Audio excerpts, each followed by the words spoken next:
જમ્મુ કાશ્મીરના અનંતનાગમાં પીડીપી પ્રમુખ મહબૂબા મુફ્તીને વાહનનો અકસ્માત નડ્યો છે, જેમાં પૂર્વ મુખ્યમંત્રી અને તેમના સુરક્ષા અધિકારીઓનો આબાદ બચાવ થયો છે.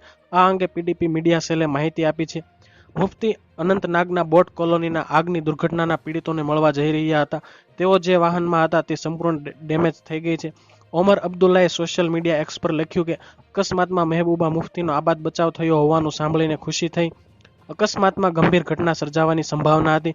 મને આશા છે કે સરકાર અકસ્માતની પરિસ્થિતિઓની તપાસ કરશે. અકસ્માતમાં યોગદાન આપનારા સુરક્ષામાં કોઈ પણ ઉણપને તુરંત એડ્રેસ કરવો જોઈએ. એક પોલીસ અધિકારીએ કહ્યું કે તેમનો આબાદ બચાવ થયો છે. ઘટનામાં તેમના ખાનગી સુરક્ષા તહેનાત એક પોલીસ અધિકારીને સામાન્ય ઈજા થઈ છે. ત્યારબાદ પીડીપી અધ્યક્ષ પોતાની નિર્ધારિત યાત્રા પર આગળ વધ્યા છે. તો હાલ માટે આટલું જ રાખીએ છીએ. જો તમને અમારા વિડીયો પસંદ આવતા હોય તો વિડીયોને લાઇક કરજો, ચેનલને સબસ્ક્રાઇબ કરી બાજુમાં આવેલો બેલ આઇકન પ્રેસ કરજો, જેથી તમને અમારા વિડીયોની નોટિફિકેશન્સ મળતી રહે.